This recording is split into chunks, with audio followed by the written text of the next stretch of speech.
the golden drum of the Yoruba kingdom. In a faraway land, nestled between lush hills and shimmering rivers, there was a kingdom unlike any other. This was the Yoruba kingdom, a realm filled with beauty, prosperity, and traditions as ancient as time itself. Among the many treasures of this great kingdom was one that stood above all, the golden drum. The golden drum was no ordinary drum. It was said to have been crafted by the gods themselves, and it had the power to summon rain in times of drought, to call upon peace in moments of conflict, and to unite the hearts of the people through its enchanting sound. The drum was kept in the grand palace of the Oba, the king, and only he had the authority to play it on special occasions, for its power was too immense for anyone else to wield.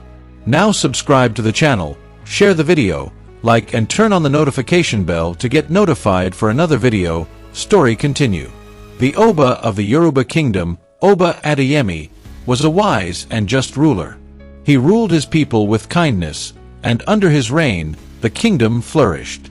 Crops grew abundantly, trade with neighboring lands was prosperous, and the people lived in harmony. But more than anything else, Oba Adeyemi was known for his deep reverence for the golden drum. He would often remind his subjects of the sacredness of the drum and how it was a symbol of unity. One day, during a grand festival to celebrate the harvest, the Oba stood before the crowd with the golden drum in his hands. His voice was filled with emotion as he spoke to the people. "This drum, passed down from our ancestors, is the heartbeat of our kingdom. It binds us together in joy, in sorrow, and in triumph. Let us never forget the bond we share." The crowd cheered in agreement, their hearts swelling with pride. Little did they know that their unity and peace would soon be tested in ways they could never have imagined.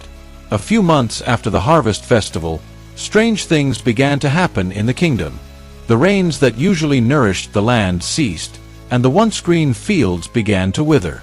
The rivers that flowed through the villages dried up, and the air grew heavy with despair. The people were frightened, and rumors began to spread that the gods were angry. Oba Adeyemi, too, grew worried. He had always relied on the golden drum to bring peace and balance to the kingdom, but for reasons he could not understand, the drum had lost its magic.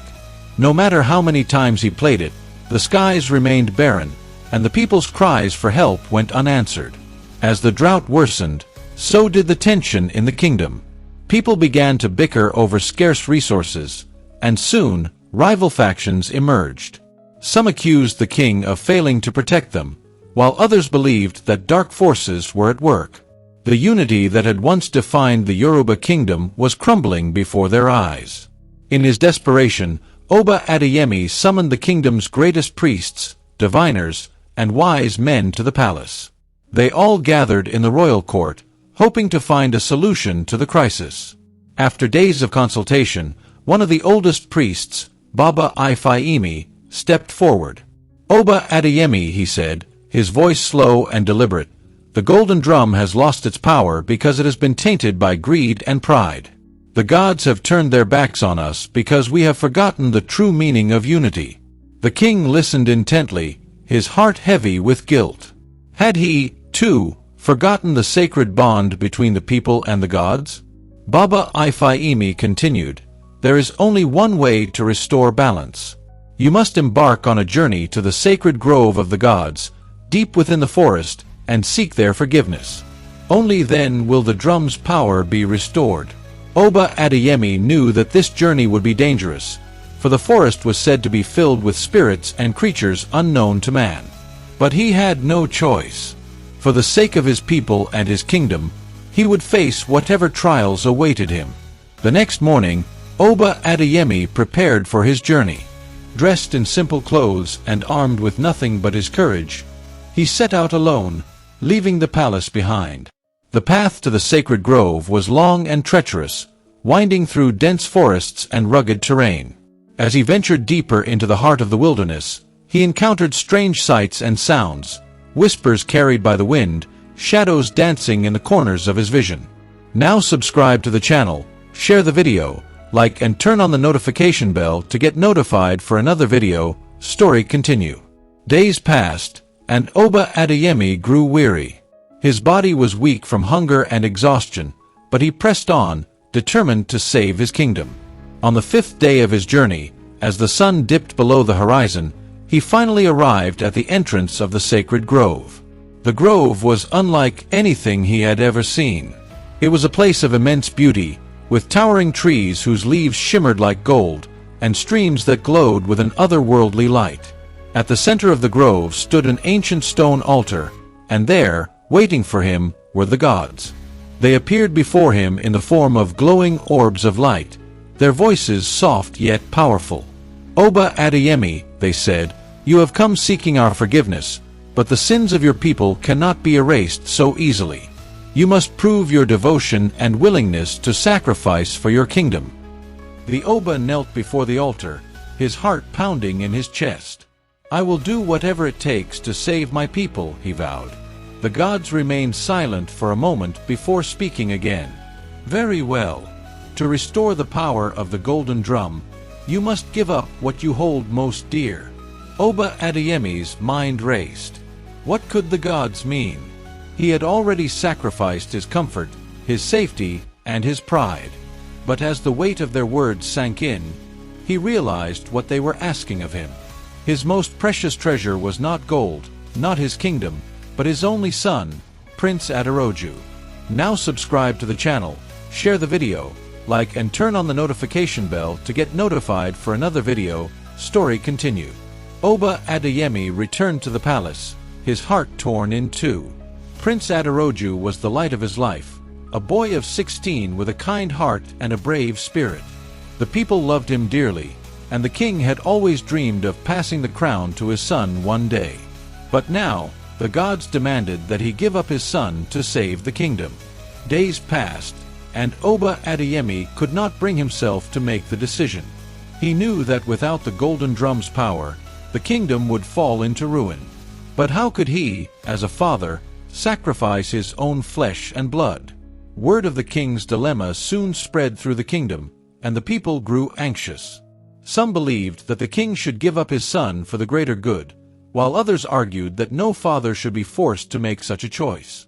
Prince Aderoju, however, had made up his mind. One evening, he approached his father in the royal chambers, his face solemn but resolute.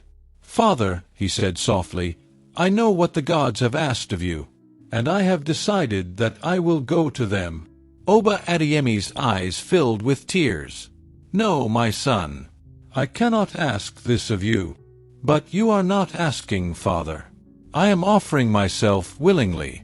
If my sacrifice can save our people and restore the unity of our kingdom, then it is a price I am willing to pay." The king wept, for he knew that his son spoke the truth. Aderoju's courage reminded him of the true meaning of leadership, the willingness to put the needs of others above oneself. And so, with a heavy heart, Oba Adeyemi agreed to let his son go. On the day of the sacrifice, the entire kingdom gathered in the palace courtyard. The air was thick with sorrow, for they knew what was about to happen. Prince Aderoju stood before the crowd, dressed in white, his face calm and composed. His mother, Queen Adunni, wept silently, clutching his hand for as long as she could. Oba Adeyemi, with a golden drum in his hands, approached the altar that had been prepared for the sacrifice. His hands trembled as he played the drum one last time, its haunting melody filling the air. Tears streamed down his face as he watched his only son prepare to give up his life for the kingdom. But just as the moment of sacrifice drew near, something miraculous happened. The skies, which had been cloudless and dry for months, suddenly darkened. A powerful wind swept through the courtyard, and before anyone could react, the gods appeared once more, their voices echoing across the land. "Oba Adeyemi," they said, "your son's willingness to sacrifice himself has restored the balance. The golden drum's power has been returned, and the drought will end. Your kingdom will be saved, and your son shall live." The people gasped in disbelief, and joy erupted through the crowd. Oba Adeyemi fell to his knees in gratitude, his heart overflowing with relief. Prince Aderoju embraced his father, tears of joy streaming down his face. The gods had shown mercy, and the kingdom was united once more. With the return of the rain and the restoration of the golden drum's power, peace and prosperity returned to the Yoruba kingdom. The people rejoiced, for they knew that their unity had been tested and strengthened. Now subscribe to the channel, share the video, like and turn on the notification bell to get notified for another video. Comment more for more video.